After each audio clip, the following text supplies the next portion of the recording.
which teachers guide students toward the learning objectives. And also, learning is the process that is through the individual acquired process, and then applying their knowledge to the reality.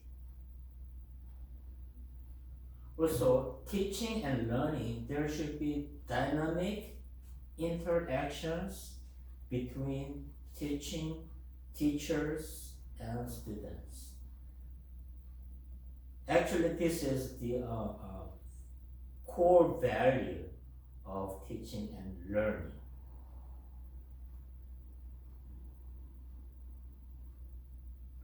So,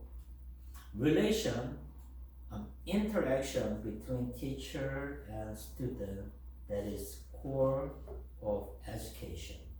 Okay, that is requiring a deep understanding of pedagogical theories and instructional strategy and student-centered approaches. It is very important when you are doing class activity as teacher, you always put yourself students' point of view. Okay, if you don't understand what they are thinking, what they want to do, teaching and learning could be, only just like knowledge transportation. Okay.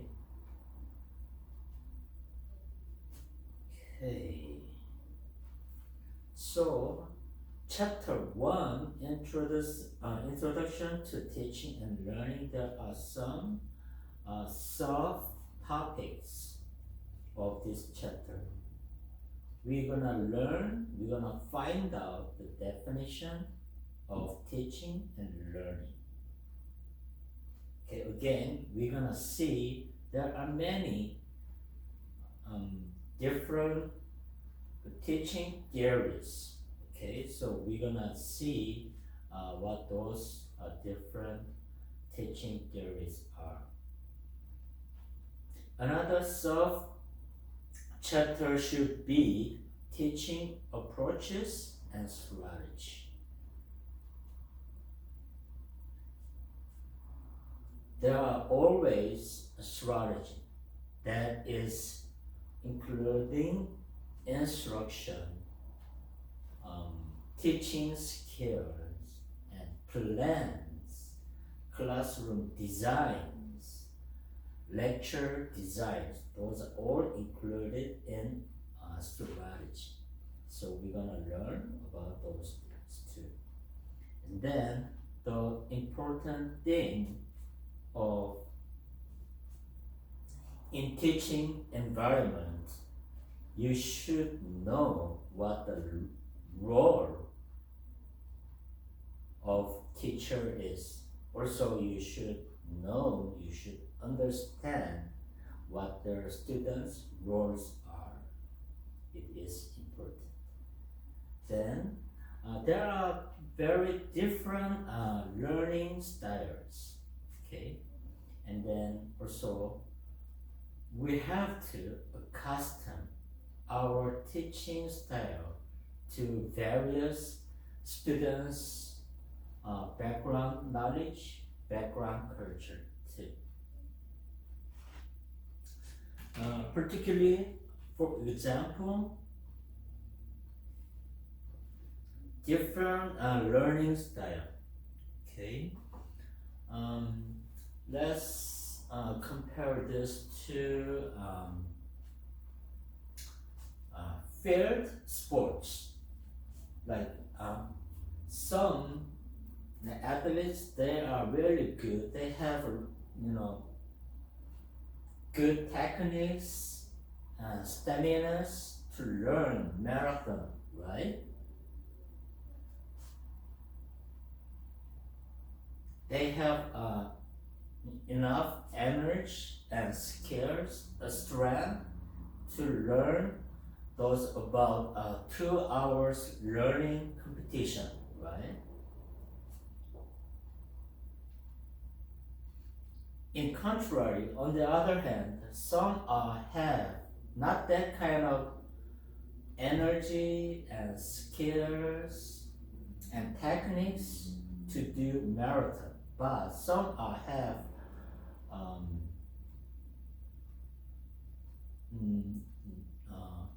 short, like 100-meter competitions, right? Sprinter in 100-meter competition, we see in Olympics many times, right? This person have some kind of different skills, different techniques, different tactics to win this competition. When they are doing 100-meter sprinter, they produce their maximum energy to make the speed the best to win this competition, right? Compare this to marathon. Marathon learners, they don't use each time 100% of their use. Their energies, right? So they just maintain how they use their remaining energies. So everyone has different kind of ability to perform certain things. So as teacher, we should adopt, understand all those differences, and then the teaching style should be different to those various students' background. Okay, and also there should be challenges in teaching and learning. For example, some teachers, some students having kind of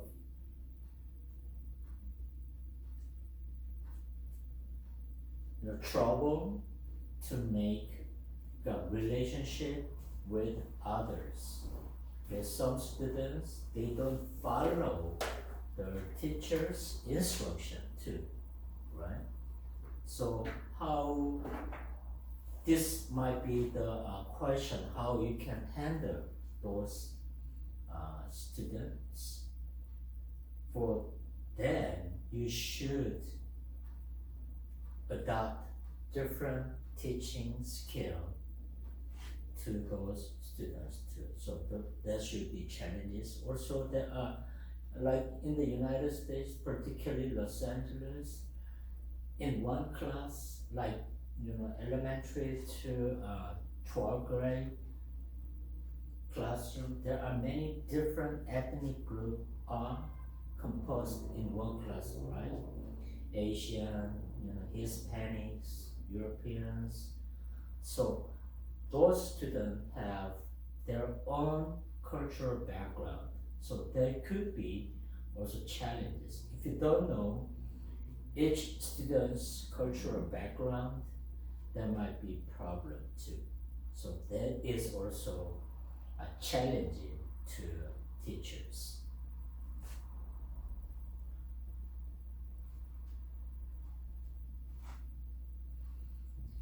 Okay. Now go over to, this is brief explanation of each chapters. In this quarter, we're gonna learn total about 10 chapters. Okay, now we do brief explanation about chapter 2, which is theories of learning. Okay, some of students, they are very familiar with theories of learning because last quarter we did biblical counseling, right? At that classroom, we learn about psychoanalytic theories, right?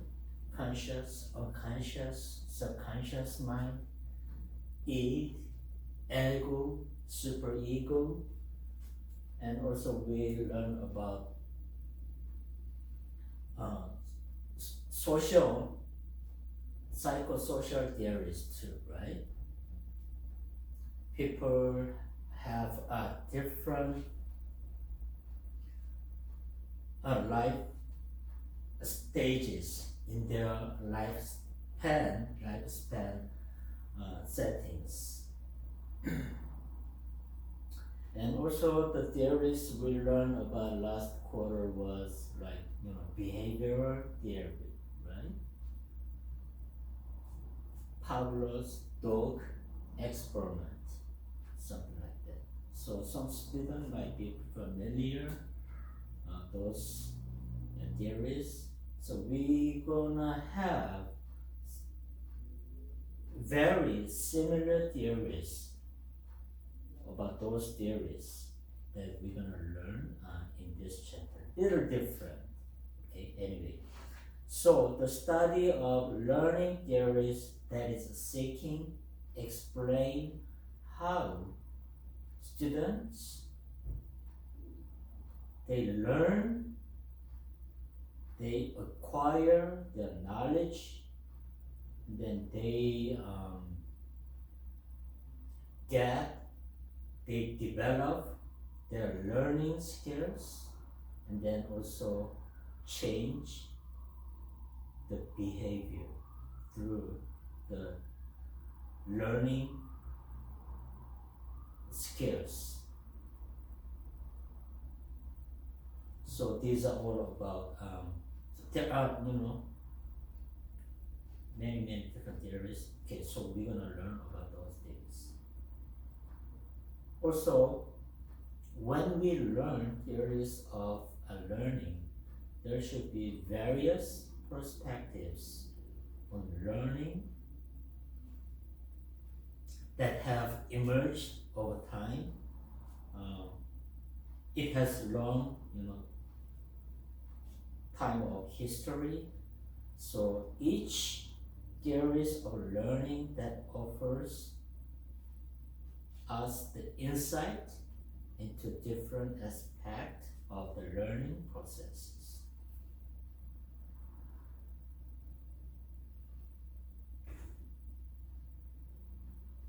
So the most common theory we're gonna learn about theories of learning, that is behavioralism.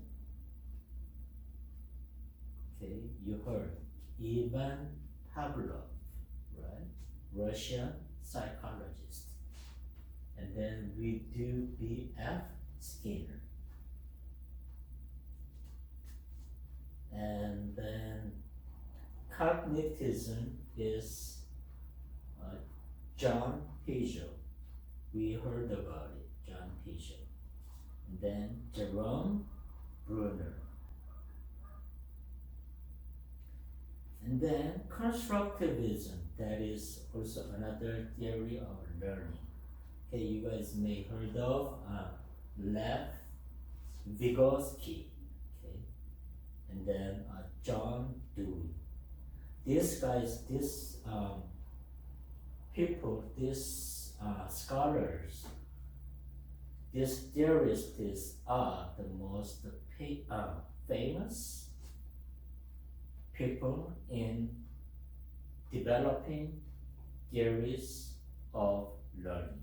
So we're gonna, in this chapter, we're gonna learn what those theories are, and then how we can apply those theories to actual classroom settings.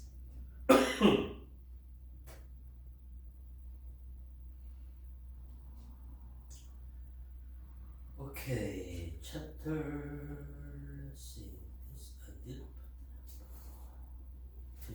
okay, chapter 3.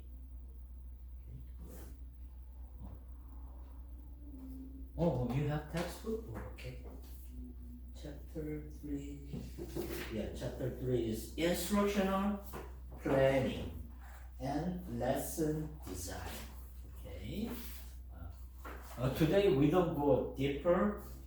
Just I'm gonna give you brief explanation what that each chapters are. Okay.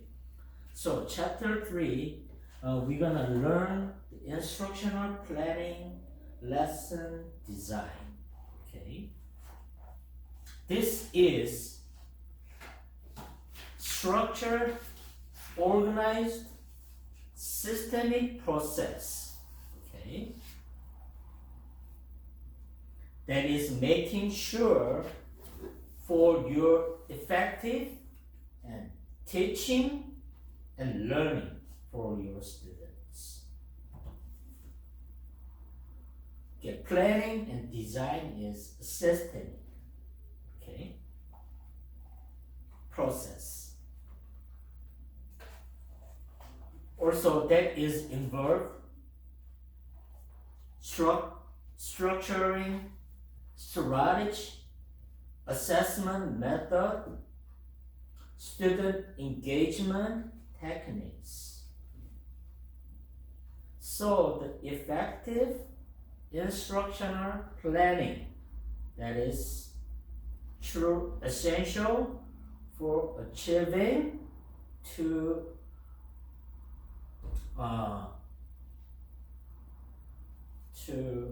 gain the desired learning outcomes. Also, that is fostering meaningful student engagement.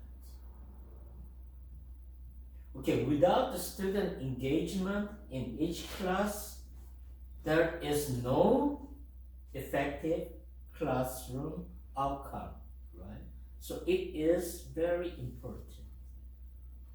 When you make instructional planning, always consider how you can make meaningful outcome should be made from children, from teachers, students. So there should be many different models, methods should be adopted. Okay, most famous planning design idea is coming from Bloom's taxonomy. We're gonna learn about a little bit. Gatney's 9 event of instruction and backwards design model. We're gonna learn and differentiated instructions. So those are all about planning, about your instructional planning for your class design.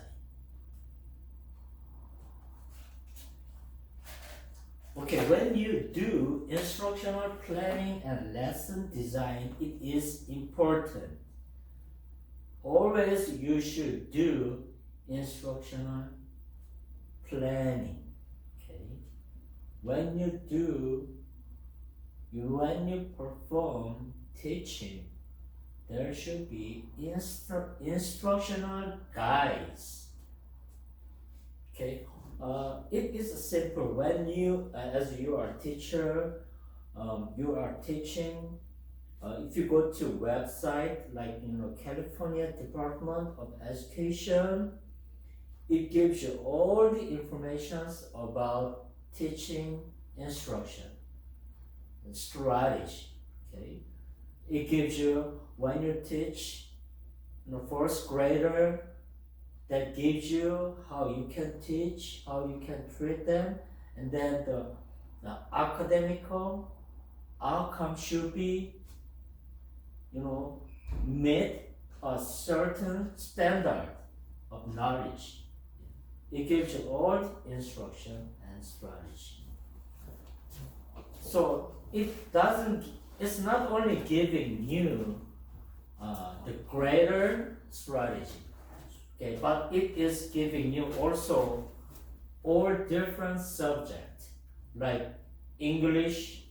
When you teach English, there should be English instructional planning. When you teach math, there should be different instructional strategy and methods you should use. So those are all about the information that you can get, particularly from California Department of Education. So based on those strategy, in each school, in each classroom, as you are a teacher, you have to have your own teaching strategy in classroom. Okay. So teaching instructional planning, it is the key component. You have to carefully make good planning about how you can teach your students. That is the most important key component of instructional planning and lesson design. Also, we're gonna see there are modern days we use many different medias and then IT technologies, right? So we're gonna adopt how you can, let's say, in our college we have actual classroom, right? And then also, as well as a school provide you the website. In that website, you can study, you can review the recorded lectures. You submit assignment, right? You can also check your attendance. You can check the grades, right? So those are all technologies we borrow. So like this, we have many different medias. We use videos, we use audios. So we're gonna learn about those things. Some students may know about LMS. It is abbreviation of Learning Management System. Okay, so like some students may know about Moodle, LMS. So we're gonna briefly see what those things are. Also, this is free source. Okay, Google Classroom, right? Some students knows that what the Google Classrooms and quizzes. So these are all IT technologies we can adopt. Also, there's challenges always in instructional planning. Okay. Assessment and evaluation. Assessment and evaluation is, like I said before, when we make a planning, this is systemic, okay, process.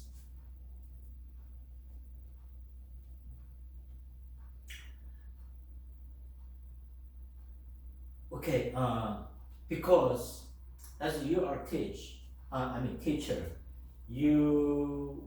how you may measure the students' knowledge, right? You have to certain kind of measure, right? When you measure the length, we have to have measure, right? So, this is 2 inch, this is 3 inch. So in teaching settings, you have to have those kind of measurements. Okay, so it is part of also instructional planning and lesson design. So particularly in assessment and evaluation, we have to use some kind of measurement. Okay, so that is involved in structuring educational experiences that is aligned with learning objectives, instructional strategy, assessment method, and student engagement techniques. These are all included in assessment and evaluation. So effective, I think we did this one. Oh, I'm sorry. I duplicate. I just duplicate. Okay. Okay, I'm gonna go off. Yeah, another slide. Okay. So assessment and evaluation, that is important. Yeah, we should know assessment evaluation is very important. As you see, some students are way behind in your instructional strategy, right? So you have to learn, you have to understand why that student is way behind in classroom, learning schedule.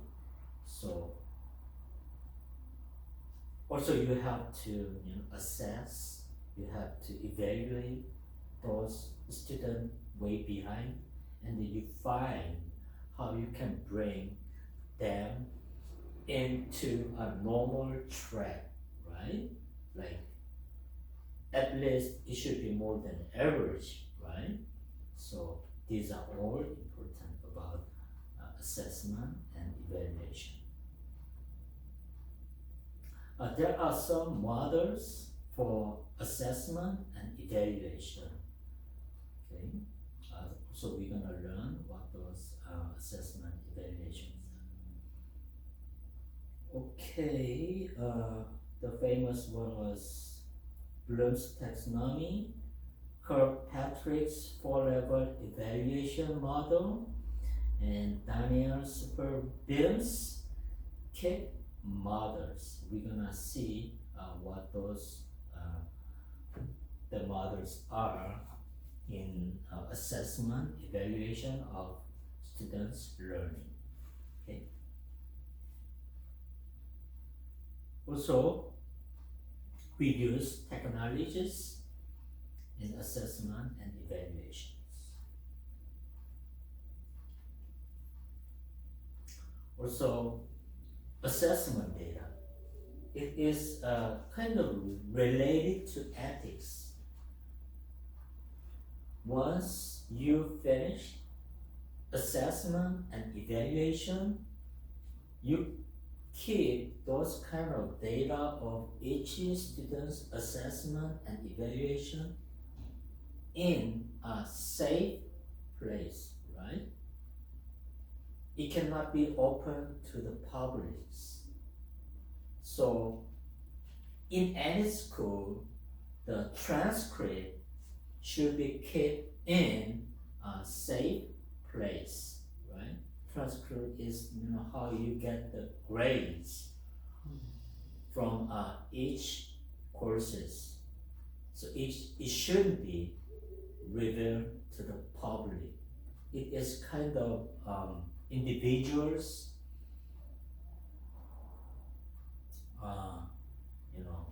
kind of private.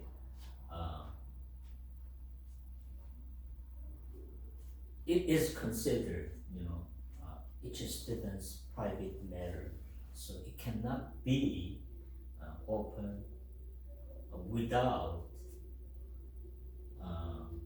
instruction to the public.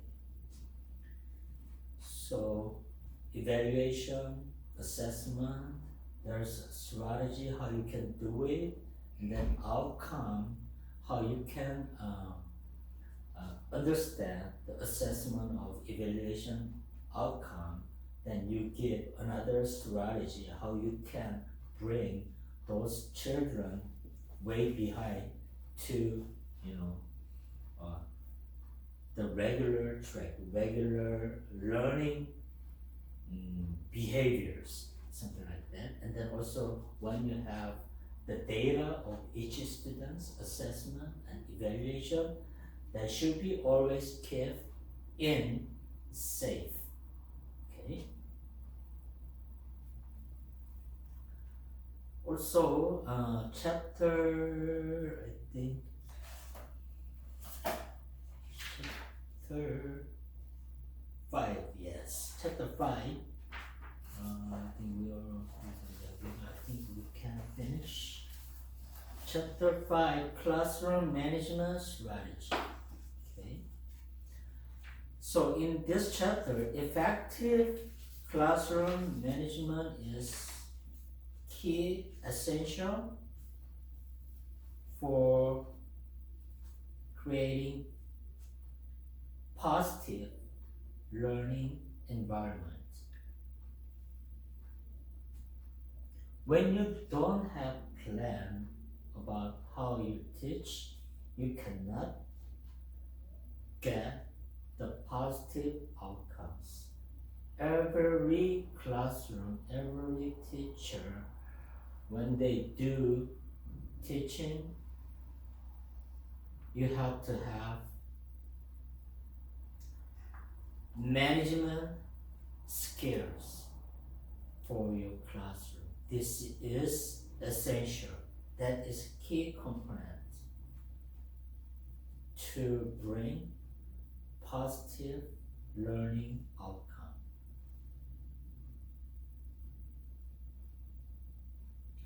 Okay, classroom management has various range. Okay, that has a strategy too. Each class you have to have strategy, plan, and then also that is including the expectation of your students' behavior too. Also particularly instructional design is included in. Also students' motivation. You should bring students' motivation. Without the motivation, it is really hard to transfer your knowledge to children. You have to always make students' motivation to learn something. Also, there should be always discipline. Okay?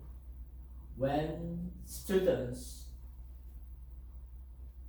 don't follow your instruction, and there should be, of course, discipline, right? So this is also discipline should be done in instructional way, okay? Not coming from your emotional way. So we're gonna learn how we can give discipline to students. Okay, so with this good classroom management strategy, you can produce good, positive classroom outcomes.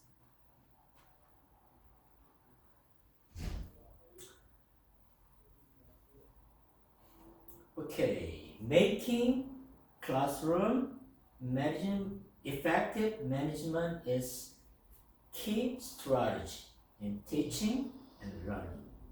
Okay.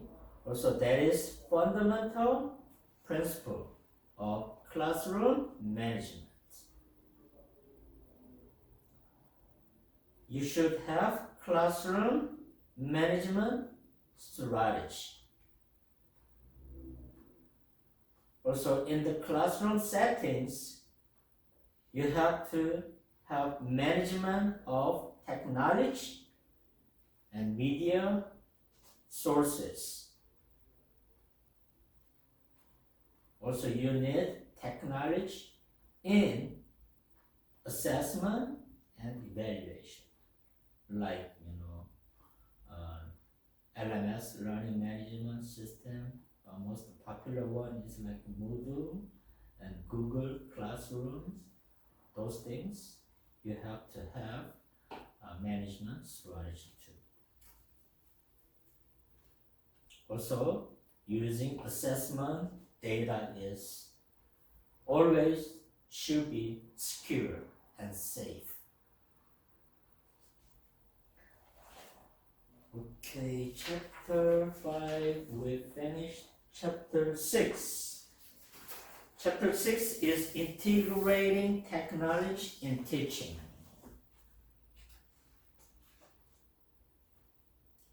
Also, this is important part of your teaching environment.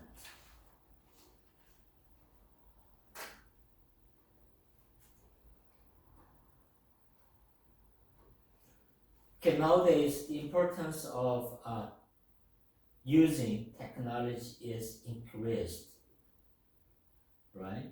So also particularly most classrooms, children use PC, computers, tablets. So you should have the value of using those techniques and devices, and then you have to have strategy how can use those technologies in classrooms. So in this chapter, we're gonna learn the benefits of using technology that is integrated in classroom. So we're gonna see some of modern technologies in teaching. Also, there should be always challenges when you're using the technologies in educational settings. Some teachers very familiar with using computers, high techniques, right? Some teachers like way behind using computers. Also, student side. So some students are very good at computers and technologies, right?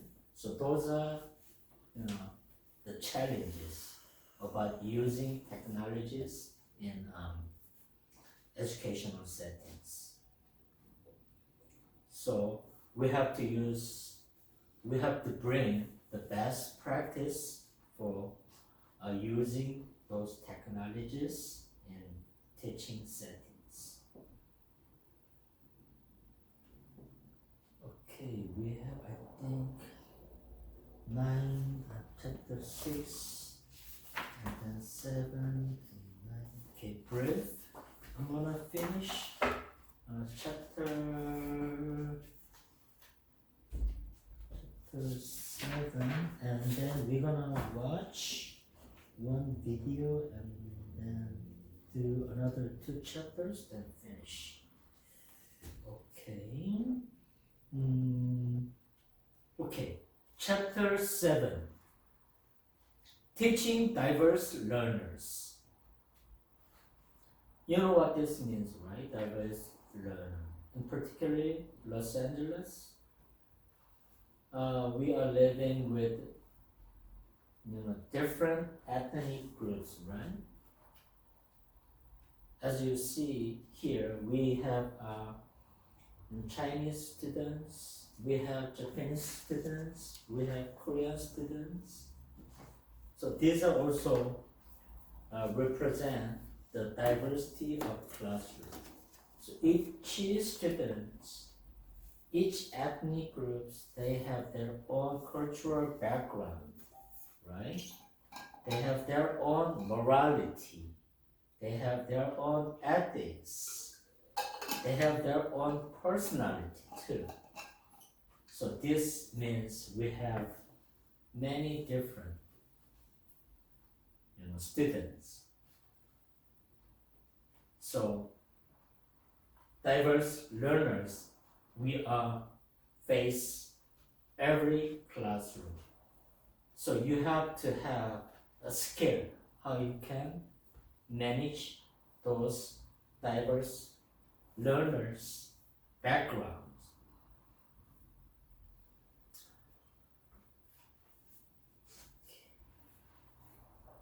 Here, why I didn't, okay, diverse teaching and strategy, okay. So, chapter 7, I think this is wrong slide, sorry, okay. Okay, chapter 7, diverse learners, we're gonna learn about understanding what is diversity, okay. So how you can make a strategy for those different children's, students, cultural, for example, cultural backgrounds.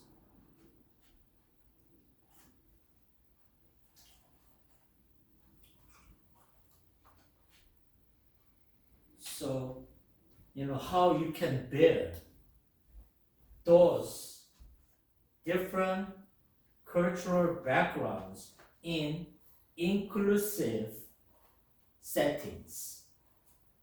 That means everybody, as you are a teacher, you have to bring all something in common. Everybody share, right? So that is inclusive, yeah. So you have to make your student participate in those something in common. That is very important. And then chapter 8. Okay, yeah, okay, chapter 8. Before going chapter 8, we're gonna see quick video about. This was aired in TED Talks. Very, famous kind of seminars. In this setting, their topics are very different. There are also many different topics announced in these seminars and meetings. Okay. Okay, let's see. Here, this teacher is talking about the experience he had with children. Okay, he shares.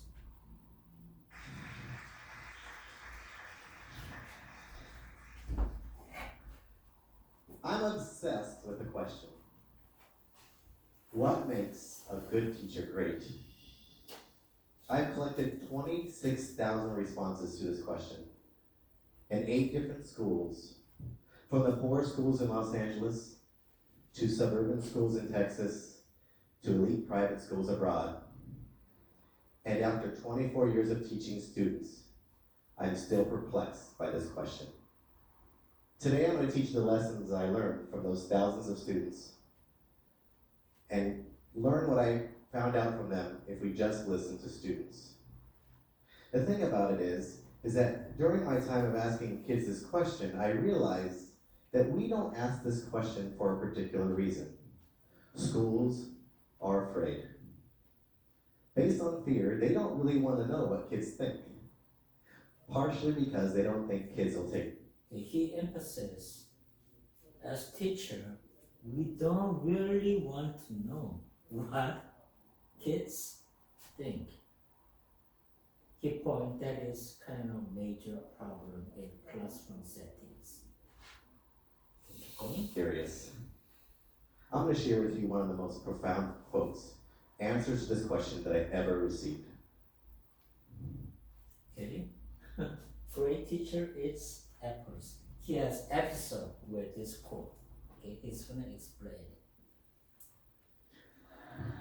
Now, I know what you're thinking. Doesn't this prove my point? Great teachers eat apples. When I first saw this, I dismissed it as silliness. But it appeared again and again. So I thought there's got to be something to this. But what are they trying to tell me? So one day I decided I would start eating apples. I ate them in the morning, at lunch, during class, in the hall. Kids began to give me apples. They'd see me eating them and say, "You're eating an apple." I know. They would smile, and I would smile back. It wasn't until I understood that kids wanted to see me as somebody who was willing to receive a gift from them, that the apple was a symbol for our relationship. There was goodness in that and trust. But for a long time, Okay. The point in this small talk, what he's saying was, teaching was one directional. No, it's not one directional. Okay? In teachers' classroom setting, always teacher gives knowledge, spiritual education, and philosophy, and worldview that is just transferred from teacher to students. One direction. He says no. It is relationship. Also, what he's saying was, you also learn from students too. Back and forth. That's what I say. wasn't listening, and I hadn't understood this. They have their own language. When they say a great teacher is chill, what they really mean is, don't take it too serious. Be calm in all situations. Don't get overwhelmed. They have a way of speaking to us about what they really want to tell us, but we have to listen. Right? I am the father of 2 grown kids. They're out of school now and in college. But when they were at home and they were teenagers, I had to learn a whole new language. When they would come home from school, I might ask them, "How was your day?" And they would say, "Fine." Which usually meant, it was not bad, it's pretty good. Nothing happened eventful. I probably learned something, maybe I didn't. But if they came home and said, "Fine," what they meant was, it wasn't really great, but don't ask me because you wouldn't understand anyways. If I asked them how their day was and they said, "Okay," what they were trying to tell me was that it wasn't good at all, and you should probably ask me more questions, but don't expect me to answer. Kids have their own language. They have their own way of thinking. They want us to think like them and understand what's inside of their head. They have so many ways of thinking that things are great. They want us to see the world inside of them. But they don't want us to act like them. They want us to be calm and protect them and keep them safe. Kids have a way of communicating, and adults just haven't spent the time listening. But what if we did? What if we really listened deeply to students? One of the things I noticed after all the years of collecting these responses is that there's patterns that emerge. When I asked the question, what makes a good teacher great? Oftentimes I heard, a great teacher loves to teach. 70% of the time, the quote or the answer that followed was, a great teacher loves to learn. The reason this is significant is they don't see this happening. They don't see teachers learning in front of them. They see them teaching, but they wish they would learn along with them. Think about it. Principals hire teachers to be content experts, to have all of the knowledge, not to be learners. But what if they did? What if you showed up in the classroom and the teacher had something prepared and said, I don't know exactly what we're going to do today, but I can't wait to learn with you. Or that they saw their teacher struggle through something they didn't actually know, and then eventually discovered the answer. Kids want to be inspired by this idea that learning is important, but they don't see it in schools. When I saw this quote, a great teacher isn't a teacher, I actually was a little bit offended. What do you mean? I'm a teacher. They're like, we know. What they were trying to tell me is, a great teacher isn't in the classroom. Think about it. Think about a time that you have some enduring understanding, a time when you learned something that you still remember. Okay, before going this, another little topic. Before this topic, he mentioned. She took off the training wheels of my bike. She got behind me and began to push. And we ran until she finally let go and I began to ride a bike. That's what I did. That's how I learned to ride a bike. Okay, right? This is particularly how you learn to ride bike, right? Your parents, your father holds back of your bicycle, right? And then he keeps balance until you have to have your ability to make balance, right? That's how you learn bicycle. What he's saying was that is teaching. But nowadays, when they teach how to ride bike in school setting, it is totally wrong. That's what it says. Okay? Still ride a bike to this day from that moment. But can you imagine if I tried to learn a bike from my mom in a classroom? What it would look like? In classroom settings, this is how you learn riding a bike. Son, first, you need to learn all the parts of a bike. There's pedals and a crank, and there's a chain that turns the wheel. You have the significant force. Once the force has enough momentum and you can keep your balance, that's how a bike works. I want you to learn all the parts, be able to label them and draw them. Then you're going to learn and write a research paper about the history of bike riding. All the important elements, the adventure, the developments of bikes. And at the end of that, you're going to take a final examination. If you pass and get an A, you can ride a bike. At 5 years old, I think I would have said, never mind, I'll just walk. This is exactly what we do to children. We put them in a classroom. What do you think? Does it make sense? You agree with his point? Some of them? And tell them, this is what I want you to learn. It's important, do it. And kids know that it's not true, that we don't really value learning this way. So no wonder they're disruptive, or bored, or disengaged. Kids want us to be teachers that aren't teachers. I want to tell you a story about Yvette. A great teacher understands that they have a life outside of school. They really do. They want us to know that their life in school is way more different than the life outside of school.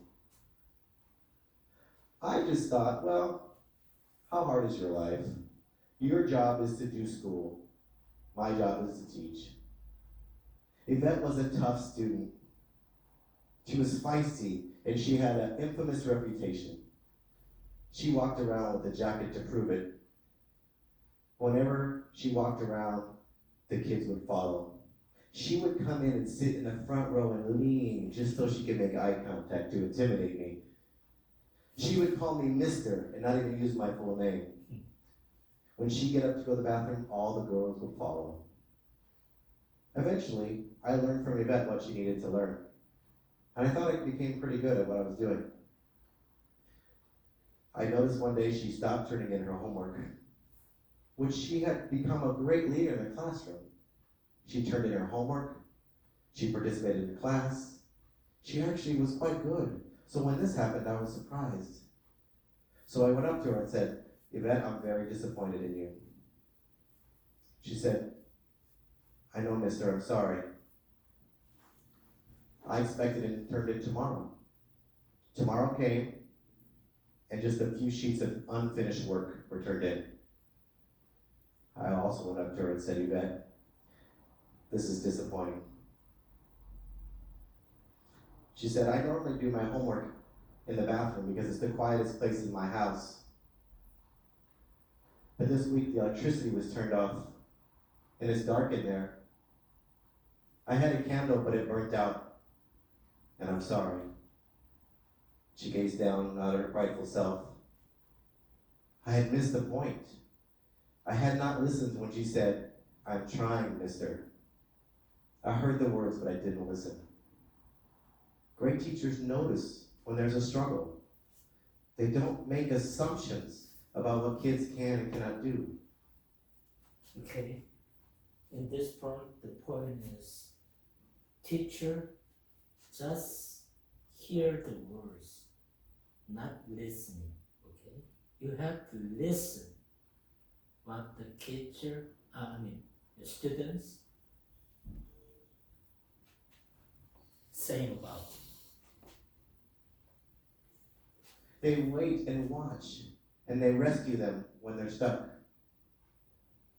Good teachers hear them, but they don't listen. I'll never forget Yvette. I'm grateful, because whenever I see an answer of a student like that, I remember her, and I listen. This was the most perplexing answer I think I ever received. It happened every year for 10 years. At least one student would put this. A great teacher sings. What are they talking about? I can't sing. So I started saying, wait a second. What do they mean? It wasn't until Danny turned it in as one of his responses. He was the class clown. You know, he was the one that when we took a class picture, he put your fingers behind your head. He would make faces at me during lectures so I would laugh. Everything was a joke to Danny. So when he turned in his responses, and they were all serious and actually really good, I was surprised when this showed up in the middle. But I knew there was something to it. I just didn't know what. So the next day, I put the agenda on the board, listing all the activities of the day, the expectations, and the homework. And instead of actually reading them, very seriously, I sang. In an operatic style, big as I could. The eyes of the students were wide, their mouths dropped. But you know what happened?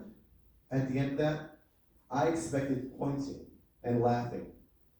But the classroom erupted in cheers and applause. There was a standing ovation. I could not believe it. At the end of class, they walked out, gave me high fives and handshakes, and here came Danny. He walked in, and he leaned in and patted me on the shoulder and said, I told you a great teacher sings.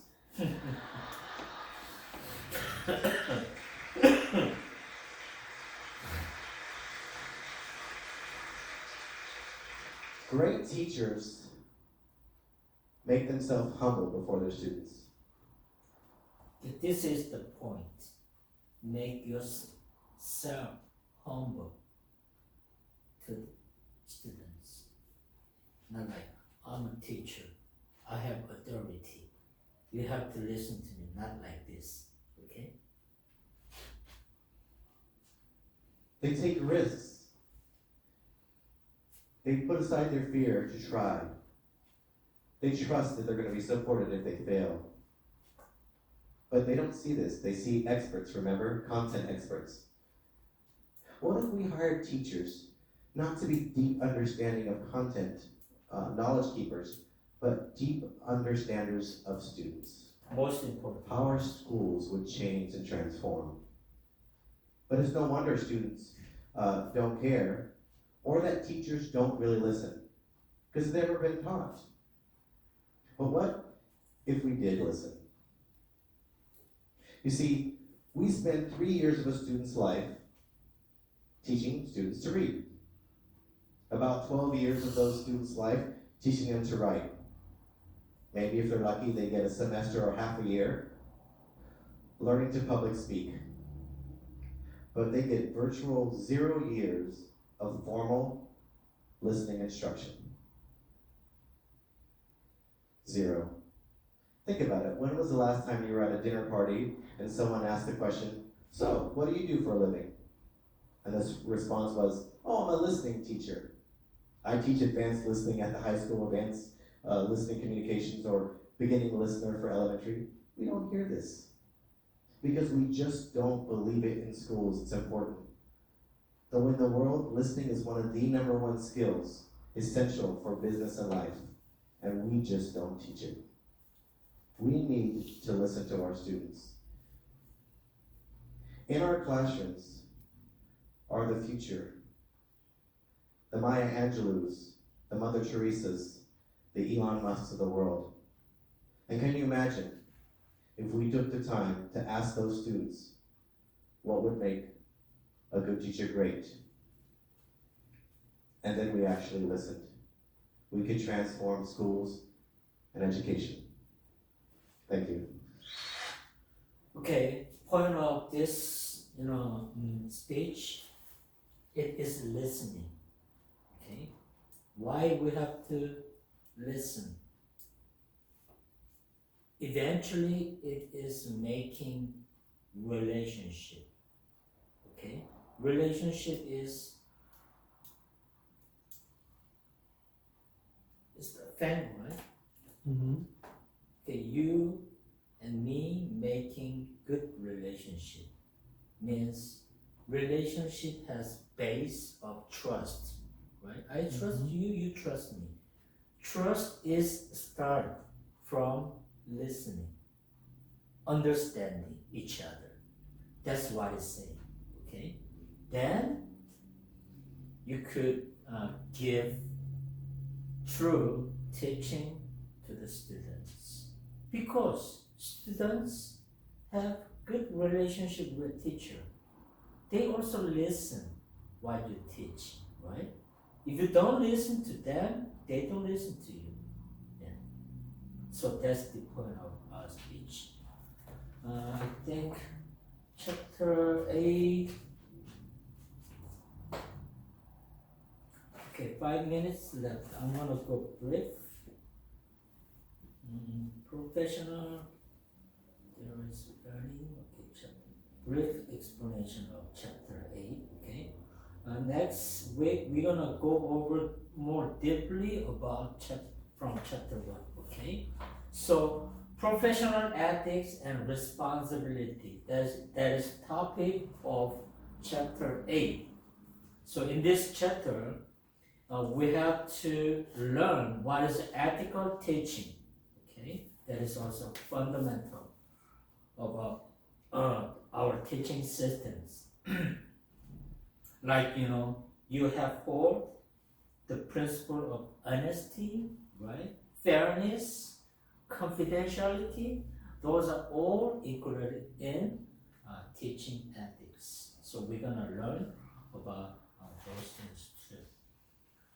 Okay. Sometimes you have to put yourself in ethical dilemma, right?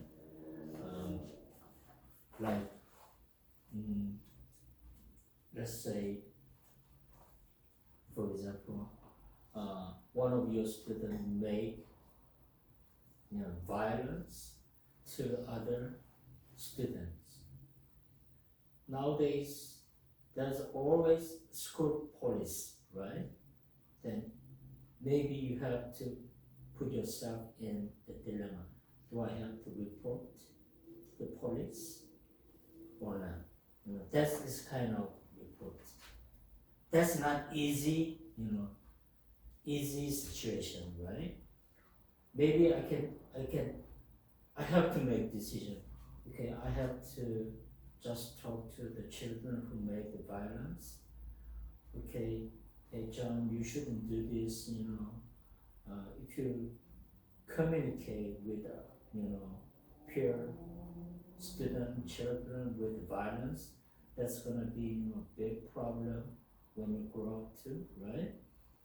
Or without thinking those things, you just, oh yeah, I saw the violence, then I will have to report the police.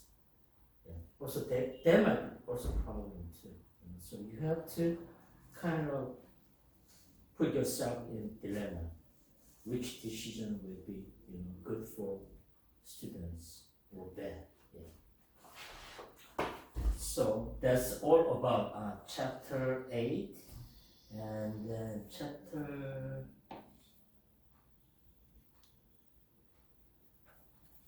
Okay. Yes. And then I didn't have this.